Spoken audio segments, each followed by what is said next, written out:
everyone. Welcome to Steel Rose's podcast. This podcast was created for women by women to elevate women's voices. We have a really wonderful guest on with us today. I'm super excited to introduce you to Dolores Reynals. She is an actor and an author from Mendoza, Argentina. She became a radio actress before pursuing a formal acting study in London. And since then, she has embraced an international lifestyle, which I think is so exciting and amazing.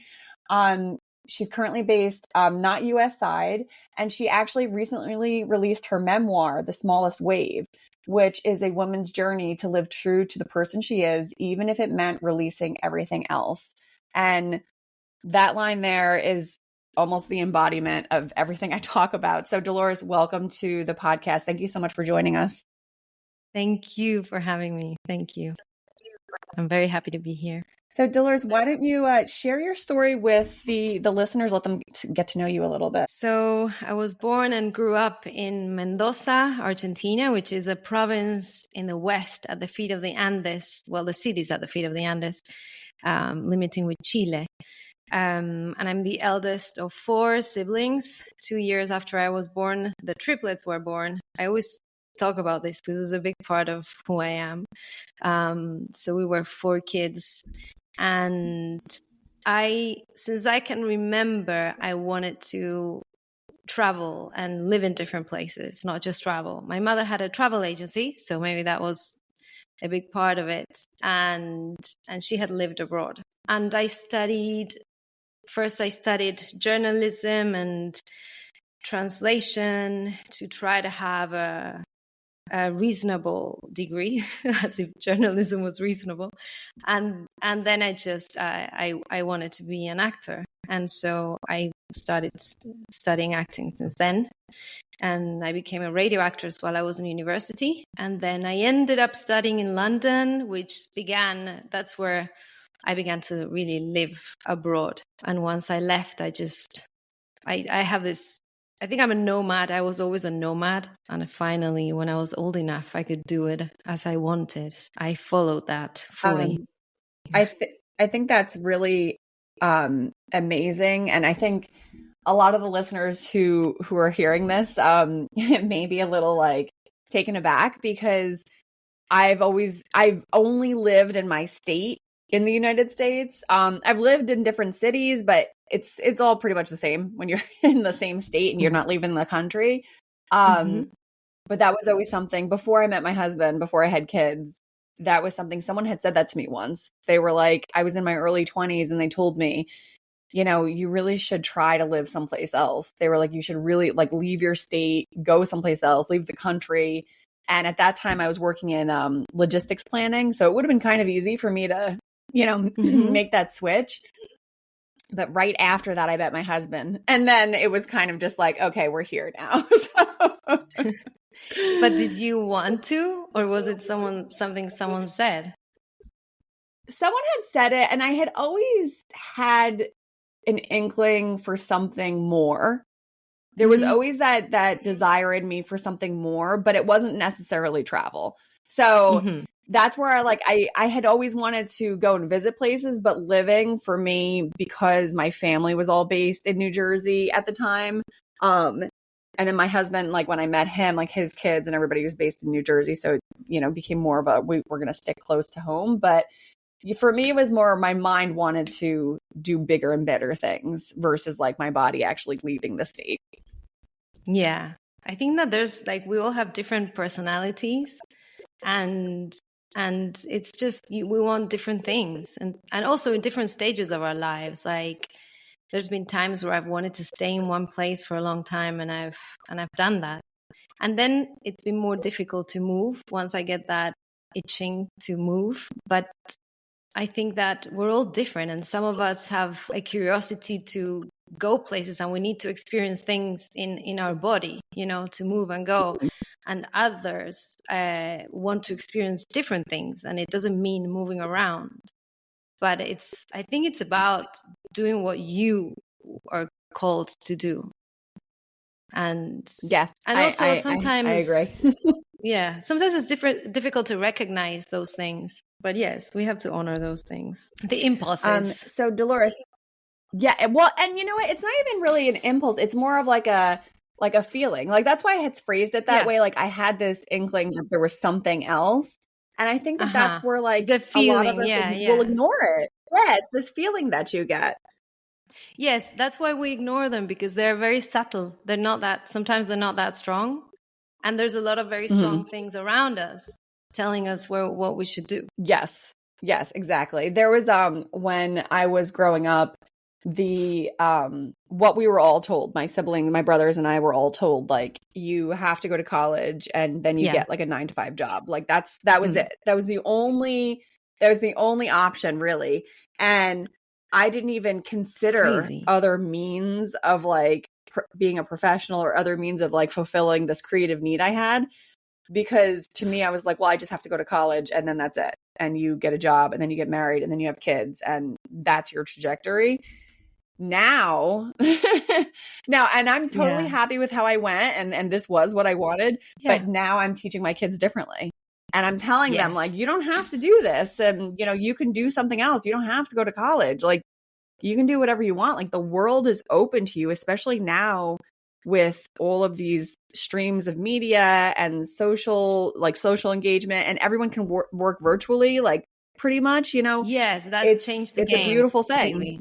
You can go Yes, to that was a university huge in game one changer. country and be in another. Yeah, that was a huge Yeah. game changer. And on a very small scale, even when my husband and I were looking to buy a house, I was like, we can go anywhere. I work from home. It, like we had flexibility. Dolores, I want to hear about your book. And I wanted to know a little bit more about how, because I know you were doing voice acting, and that was like a primary area of focus for you. What Yeah. inspired you to write your book? I was during it was 2018 when I wrote the first, like the seed of the book, I call it. It was one of the stories that is now chapter 5 or 6. I don't remember because I didn't number the chapters. I named them only, but I was in a situation where I had never seen this as strongly before, that as a woman, I was expected to want so many things. Not just to do, but to want. I was expected to want to be married, to want to change my name, and with that, many other things. And it made me furious. I was furious. I started writing because I was furious and I didn't understand what was going on with me. And I was very guilty, and I was angry with myself because I was feeling angry at being expected to do all this. And because I was in love with someone, I was supposed to want to change my name like ASAP. And I thought, this is ridiculous. What does that have to do with it? Like at that point, I was very much into, let's work on this relationship, which was another area. And let's work on what is commitment, but no, that wasn't very welcome. I was expected to want all those things. I couldn't understand it. I thought, why can't I just go along with it? Why can't I just do it? Maybe this is part of growing up and shedding skin and moving to another level of your life. But there was a part of me, which is the one that I can never ignore for long, which was getting pretty loud. And it was like, there's something here that is not right. You're not supposed to want those things. So, I mean, I have nothing against marriage or changing your name to whatever you want, like nothing. I just have a lot against being expected to want something. And so I began writing to try to talk with myself about this, because when I reached out to friends, their reply was very uncomfortable, laughing, finding it very funny, saying, please get married. We want to go to your wedding, And I was like, that's not very helpful. Thank you very much. Bye. So I started to write to find out what was so wrong with me, according to me, what was happening. And I wrote a lot. I even wrote like a song. I don't know. I started to write. And then this story came up. And I wrote the whole story of when I was 12 or 11, I think 12. And I was in this wedding. And this wedding really marked me. It was my cousin's wedding. And I started, and I wasn't a child or really a teenager. I was stepping into teenager, and I was observing very much what was around me and the women at this wedding and my cousin who was getting married. And I was in the observation of what was waiting for me as a woman. And I went back to that moment and I wrote what happened that day. And I put it in a drawer. And many years later, I went to a writing class. 2 years later, I was in a writing class in LA, and I had two ideas, one for a TV show and one for a short film, which I thought was this story.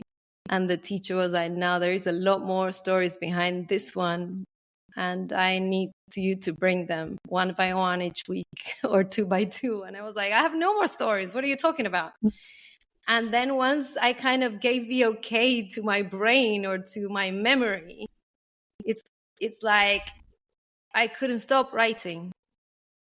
And I started to sort of meet again all these versions of me along my life. And there was a lot there to talk about.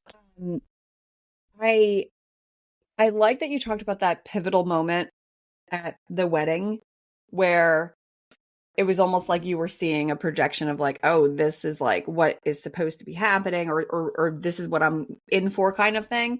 One thing that I used to talk about on season 1 of the podcast was how surprised I was after I had kids and got married, because nobody really talks about the amount of work it takes.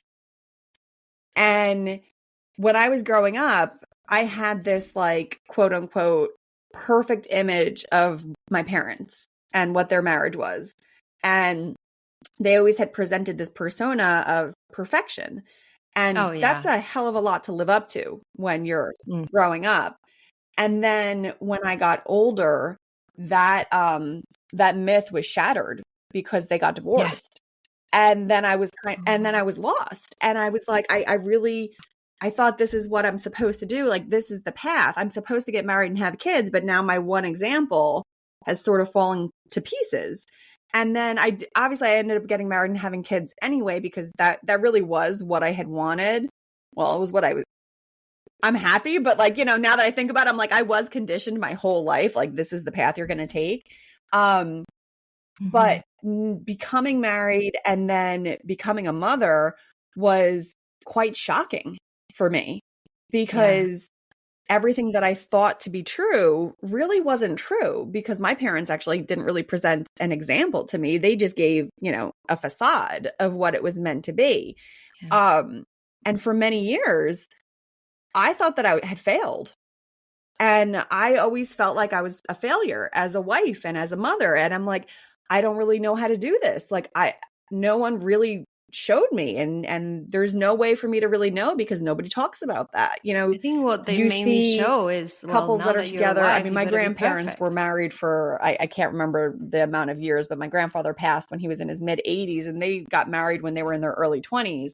So they were married for quite a long time. That's one of the examples that I have to look at. But to really understand the work that it takes to be married to somebody, it's something you really can't articulate until you're going through it, and so it was a shock. And so it's interesting to hear it from your perspective of saying, like, you saw this wedding happening and you were like, oh, is this really, this is a pivotal moment for me to like make a decision. And then when they divorced as well, I was shocked as well. I think that also my mom had triplets, and for me, the idea of being a mother, I had a very real image of, you're going to have kids. It's a Pandora's box. You don't know what you're going to get. Yes. It's like a new life, this new life. So you better be in a position where you can accept that. It wasn't like, I didn't have a fantasy of, oh, how cute, I want one. I had a real image of, I'm going to have kids when I want to have kids, when I feel that calling. It's very funny to hear you say that, because I just saw a quote recently that said, if you don't want, or if you're saying you want a baby, but be prepared to raise a child.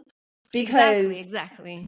you're exactly right. Exactly what you just said is exactly right. Because even myself, like I'll throw myself under the bus because I felt very stupid, and I don't usually feel stupid, but I Oh felt no. very stupid after I had my son because all of a sudden I was older too. Like I was like 31 when my son was born. I was 31 or 32. And all of a sudden it hit me and I was like, oh my God, like I have a child. And you know it, you're going to have a baby, but no one ever talks about after the baby. No one talks And now I about have to, any of this. nobody talks about any of it. And it's just like, you picture the baby and, oh, we're so cute. We have a little baby now. It's like, well, yes, you do. But now you also, for the rest of your life, have this life that you are responsible for and you have to take care of. And a lot of people really don't think that through, myself included. I feel so stupid when I say that, but I really didn't think it all the way through. And I don't think a lot of women we're given that. is we're just given a commercial. That's it. Yes. You're not given anything else. That's it. No. And the reality of it is that it's tough. And it's interesting to hear you say you were looking at the example of your mother and she had the triplets, and it's basically like you have to be prepared for pretty much anything. My kids now, my kids will tell you, like my daughters have already said, like one of my twins said, she was like, well, I only want to have two. And I was like, oh, really? And I'm like, you don't have to really think about that yet. Like you have a lot of time. And she was like, yeah, kids are a lot of work. She was like, I don't think I want to have a lot. And I was like, I want them to see that though. I want them to see the responsibility that it takes, the amount of work it takes, and it's joyous in a lot. It's a beautiful thing, but at the same time, it's not for everybody either. And there shouldn't be any shame in that. That's really where I think we also run into an issue where if you get to a certain point, people are basically either like, well, there's either something wrong with you that you can't have kids, or like maybe you're just not married yet and you haven't found the one. Don't worry, he's still out there. It's like, but maybe I don't want that. Maybe I don't want it at all. Assumptions. Yeah.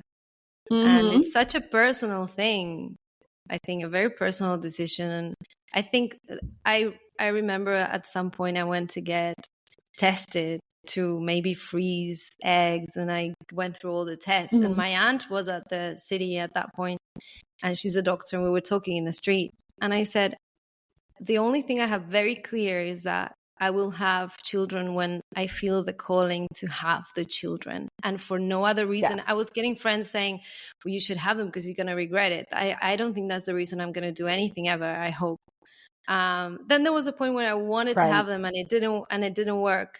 And then I have now accepted my destiny. I'm really happy as I am. Of course, I could adopt. There's a million ways you could be a mother, but yeah, it's very personal, and people love giving their opinion as well, don't they? Well, that's the other part that I think I'm more aware of now, because I have several relatives that had trouble conceiving. They really wanted to have kids, and they ran into a lot of issues and fertility struggles, and it made me aware of that, because I think even myself, and I've made sure that I'm much more sensitive to this now. People will say like, oh, well, why don't you have kids, or you better get on it. And as you said, it's a very personal journey for someone, and to constantly be pushing. Before I met my husband when I was 26, and all of my friends had gotten married already at that point. My whole circle was married, and it was just me who wasn't married. And I had a couple of random single friends, but it was really just me. And I was very focused on my career, which is what I wanted. I really wanted to focus on my work. And, every time I went places, it was like a bombardment of like, oh, I've got someone for you. Or, I met this person, let's set you up. And it was like a constant, well, don't wait too long. And I was like, I don't understand. I was like, but it definitely, it messes with you, and it gets in your head. Really and then it really does. You're like, and as you said, women will scramble, and then you're rushing to meet someone, rushing to get married, rushing to have kids. And it's like, it doesn't necessarily have to happen that way. I mean, in today's day and age, I think that a lot more women are slowing down that process and really taking a look at like, well, what do I really want to do? You know, you don't have to be stay-at-home mom, you know, whatever. Not knocking that, because And it's a beautiful path as well. More, but like, it's more conscious now. And if that's what you yes, want to do, that is what you do. You know, the young women now, it's different. Well, in a lot of places in the world, not everywhere, but yes, definitely. I'm so glad yes, when I hear young girls talking about this. Yeah. They're more yeah, choice. yeah. And these voices of everyone that then kind of come into your head, like you said, it messes with your head. They recognize that more, I think. Let's take a quick break. Are you interested in podcasting but not sure where to start? My name is Jenny Benitez, and I'm here to help guide you through your podcast launch and maintenance. Check out the link in the episode description for Podcasting Unboxed, your comprehensive startup guide. I am very excited to work with you. I definitely think the conversations are being more geared towards like women blazing their own path. I certainly talk to my daughters about that quite a bit. And I teach all of my kids the same. Like my son was doing the dishes last night. Like everybody is getting the same treatment, because I'm not preparing my girls to be wives. I'm preparing them to stand on their own. You know, I'm not preparing my son to be a husband. I'm preparing him to be able to stand on his own 2 feet, because ultimately that's what they'll have to do. They're going to have to do that. And then ultimately, you know, I don't want them to be dependent on someone. Like I want them to be able to stand up on their own, have their own things, and be successful in their own right, versus like feeling like, well, I have to do this. I have to marry someone to be successful. Like that. Well, that's not really accurate. Like you don't have to do that. Yeah. And to be worthy. So I'm very happy that that's changing. Yes, definitely. I think also through parents like you who are teaching something else, or who are even talking about it, because we didn't really talk about this stuff much before. Yeah.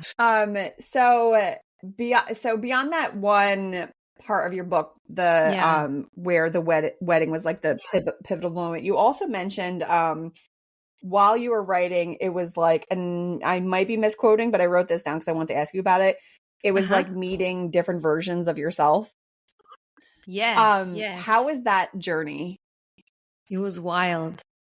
It was crazy. I wrote most of it in the pandemic. So in the beginning, being very isolated and doing this and not having a lot of distractions, I feel like I went on journeys when I was writing. I was going in and I could follow my own rhythm because I was alone. I had just ended a relationship. So I sometimes woke up at 4 a.m. and had to sit down and write, or whenever. So I went into these trips, and sometimes I was laughing out loud writing, and sometimes I was crying. It was, I met myself. I think that I remembered things that I hadn't remembered since, like, for a long time. I was like, oh my God, I forgot about this. And now I remember it so clearly, according to me, because, you know, that's my everything I wrote, I made sure it was 100% what I remember.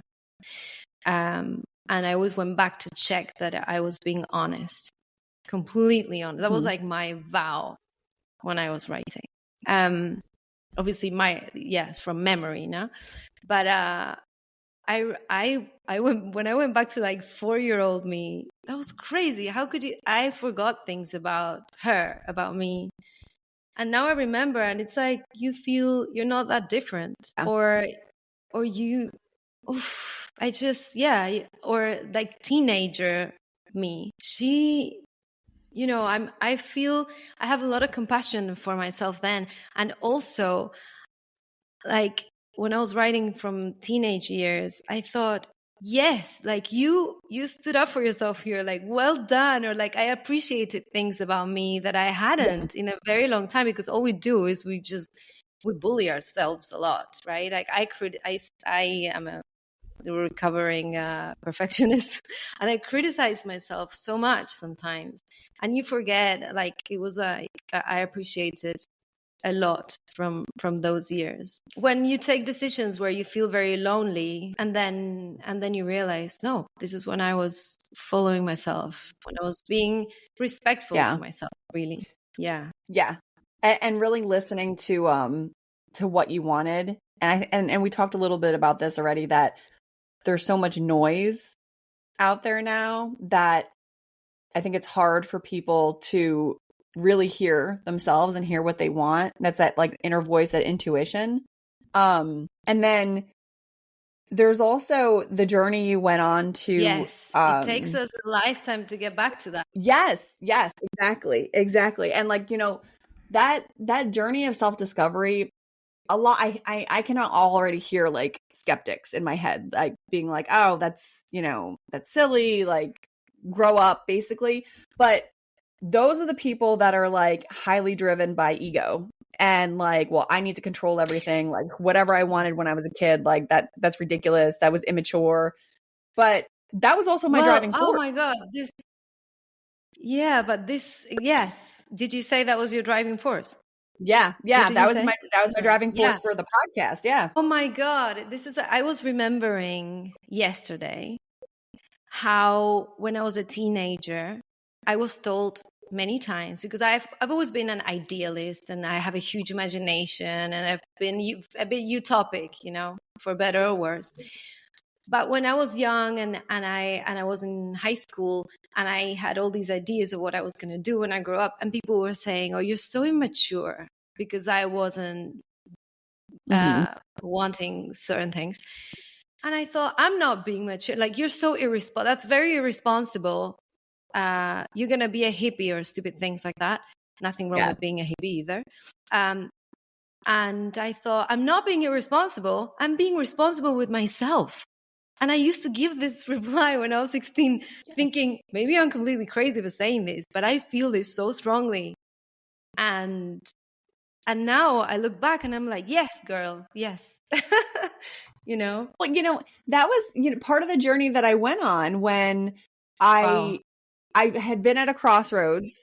Yeah, I had been at a crossroads, and I realized that the life that I was living, this is a couple years back, like 4 years ago, the life that I was living was not what I really wanted. It wasn't making me happy. It was making me depressed and angry. And I was like, my kids were little. I think they were like 5 and 6 at the time. And one of them said to me, like, "Mommy, why are you always so upset? Like, why are you always so angry all the time?" And I was like, oh my God. Like, yeah. And I knew, I'm like, the things that I'm doing now professionally, like, it's not making me happy. It's pulling from me.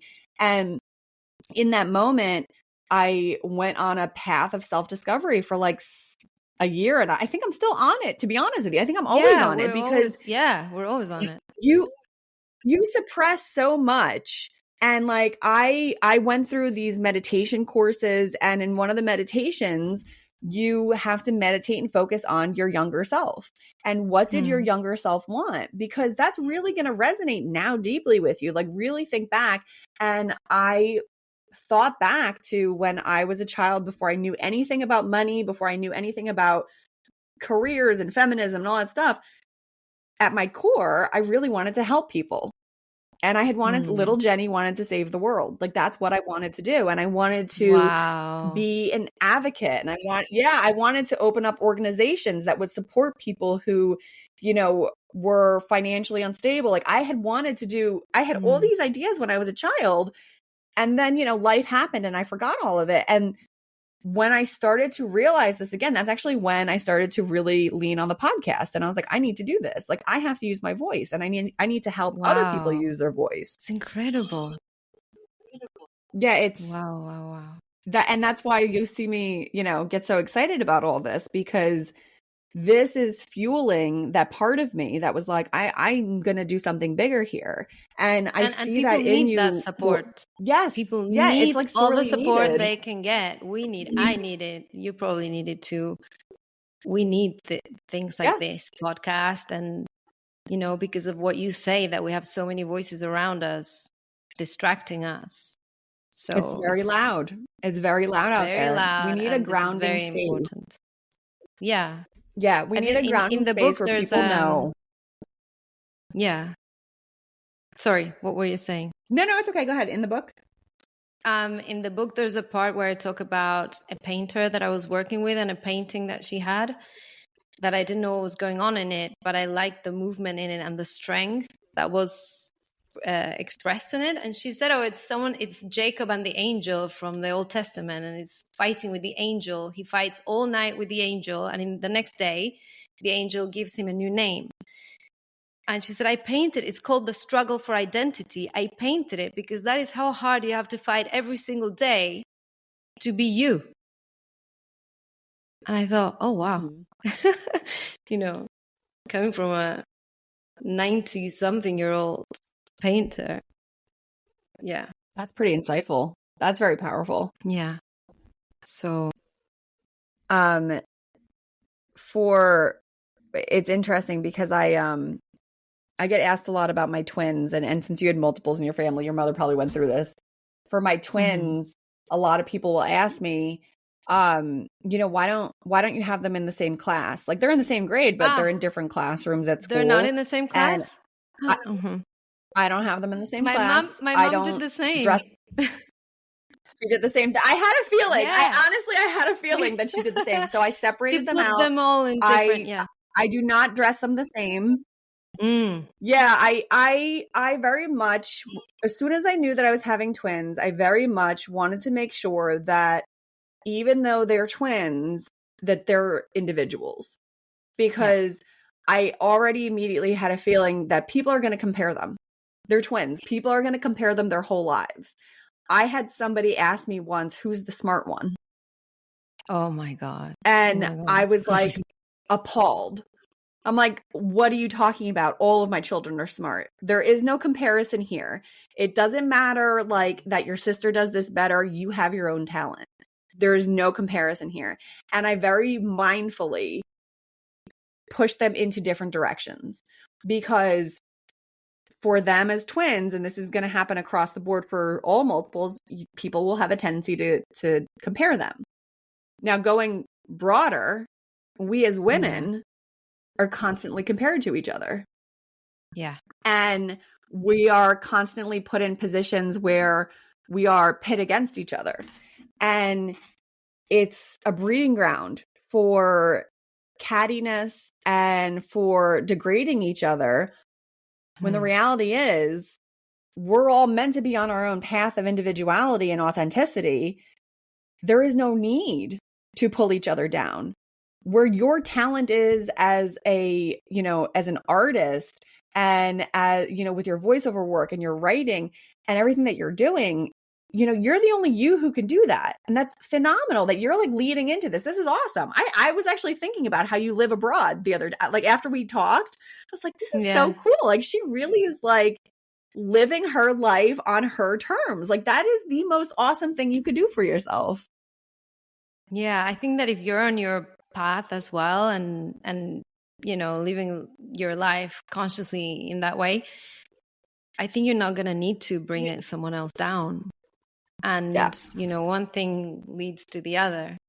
I still sometimes judge myself for what I'm doing. As soon as I landed in Athens, now I'm in Athens I've been here for 3 weeks.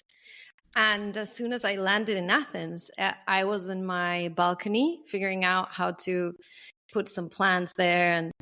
And I caught my reflection on a window. It was sunset. And I said to myself, wow, you look tired. And then I started to bully myself. And I went, Of course you're tired. You're 44 years old and you look at what you're doing. Who do you think you are you're going to be 45 in 2 months. Who do you think you are to do this? And then it got really dark. I started to really abuse myself. Like I started to say, who are you to do this? What do you think you're going to learn Greek now? Wow. Do you remember how hard it was to learn English? And now you think you're going to learn Greek? Were you crazy? And then I felt horrible. And then I looked at myself. I kept looking at myself and I said, no. I recognize these voices. They're not me. These voices are those voices that come up. We meet again. These are the voices of, I don't know, society, the things I've been taught all my life before, the fact that I don't know a woman that is doing exactly this, that, you know, because I chose to forget it, because if I think, I really do know. These are the voices of, I don't know, ancestral history in my blood, and also the very negative voices of fear that come up whenever I'm doing something new that I've never done before, because I've moved countries, but I've never moved to a country with a new language. And I was like, nah, you need to step aside. And then I told myself the opposite. I went inside and I was like, I used this tool that a psychologist gave me. His name was Bobby Klein. He passed away recently. He's young and psychoanalyst, but also intuitive healer. And he gave me this tool that is like, you have to constantly talk again. Whenever you're doing something new, talk to your inner child again, because there's a part of you that is very scared whenever you're doing something new. So tell yourself, yeah, it's going to be fine. You're in Greece. Look at the weather. We're going to eat amazing food. Yeah. We're going to go to the beach. You're going to meet new people that you've never even imagined you're going to meet. You are going to learn Greek because you've learned the language before, and you're going to do it again. You're going to fill your house with plants. It's going to feel like a home. And you are the right age, you know, and these are the things that calm us down. But if you don't recognize those voices for what they are, they feel horrible. You can like get stuck very easily. Yeah.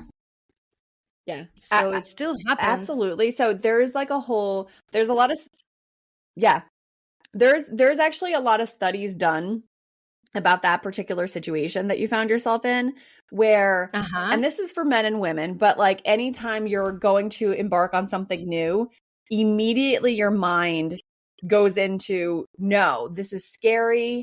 We don't know this. And it's really because, like your mind kind of attacks you and is like, we don't recognize this. We're used to this over here. So this must not be right. We're scared. But in those moments of fear is when you're going to find the most growth. And I have to tell you, I get that feeling all the time too. Every time, this is going to sound really silly because I'm almost at 100 episodes for my podcast. Wow. Every single time I record an episode or do a guest interview, I get really nervous. I get really nervous every single time. And in every guest recording, course, I believe that. I have to take a minute before I get started and say to myself, like, Jenny, you can do this. Like, because in my head, well, who are you? Like, who are you to be interviewing these phenomenal women? Like, who are you to try to share their story? You're not anybody. You're just Jenny from New Jersey, and you're just, plugging away here. Like, who, what business do you have here? And that happens to me all the time. And I have to, I found what I've started to do is basically like force myself through that door. I force myself through the door because I know that on the other side of it, it's going to be much better. And it's going to really improve my life as long as I can continue going. It's okay. Sorry, my connection just went completely. It's okay. The internet again. No, it's okay. I was talking about imposter syndrome. I finished what I was saying. Yes. So let me, I'm going to cue it back up. So, I think we all experience imposter syndrome. You just shared your story. I shared how every guest interview, I am feeling every time you get nervous. Every single time. And it's, breaking through that door of nervousness is where you're going to find the most growth on the other side, because those are the moments, those are the pivotal moments where you're like, I'm scared to do this, but that means that you're about to grow. So if you can start recognizing those moments and you just have to get to the other side, you will see your whole life change, because now you're doing the things you're supposed to be doing. Yeah. It's your fears trying to protect you or something. Yeah. There's loads of work on it. It's called your ego, basically. And for a really long time. Yeah, for a really long time, I survived on my ego controlling everything around me. And for the first time in my life, I have stepped back from that and allowed like my path to take, the path, and my life to take the path that I'm meant to be taking. So I applaud you. I really do, for how you're living your life. Also, by the way, I feel like I should say this because you shared your age and I wanted to tell you this. I don't know if you saw my jaw drop open because I thought mid-30s at most. So you're living a very unproblematic lifestyle because no, I'm not. You're definitely living a very aligned lifestyle, because I can tell in your face the ease and the grace, and I can just see your aura being at peace. And I think that is really resonating inside you and coming out of you, because everything about you is fresh and enlightening. And I wanted you to know that. Thank you. I think I am more at peace now than I was. Well, I think I'm more at peace the older I get, really. Yeah. Before I released the book, I went through that you were talking about. Well, imposter syndrome. Oh, I'm sure. But I went through 5 days. I would say I went through 5 days of hell, where I had the devil on my shoulder talking nonstop to me. That's how it felt. It felt like the devil was on my shoulder, and like a puppet I do, because that's what it is. And it felt like, oh, who are you to write a book? Who are you to talk about this? Who are you to share your heart? Who are you to this? And what are you going to do? Don't you know you're going to regret it later? What if then you're sorry? All these things that at the moment felt so real. Now I laugh at it, but it felt so real. And I almost burnt it. I was like, I just want to burn it. I had this like a real want to burn it. And a friend of mine was like, you're crazy. Just stop this nonsense. And I called a psychologist, and then I talked to a healer. I was like, I need help from all the angles. And they all said the same to me. They both said the exact same. Well, you can burn it. It's yours. But if you burn it, you're going to be back to where you were before. It's just back where you were. And why would you want to burn your creative impulse, your creativity? Mm-hmm. I mean, it's your choice. And once I've, distinguished where these voices were coming from, I think we always learn. We keep learning.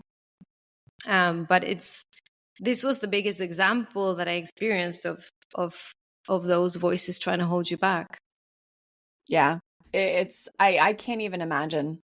I honestly can't. Because I do think some days about like, oh, it'd be lovely to be able to write a book at some point. I've always wanted to do that. That was something a teenage Jenny had wanted to do. So at some point, I'll probably be joining you in those 5 days of like total imposter syndrome. Yeah, exactly. Wow. Dolores, thank you so much for joining us today and sharing your story and sharing part of yourself. Everyone listening, I'm going to link the book in the episode description, and I'll give some information for Dolores as well if you want to follow her on Instagram. She's phenomenal. She's a light. So thank you so much for joining the show today, Dolores. Thank you so much, Jenny, and thank you for what you do. Thank you. It's been a pleasure. So much. Thanks. And everyone, will see you on the next one.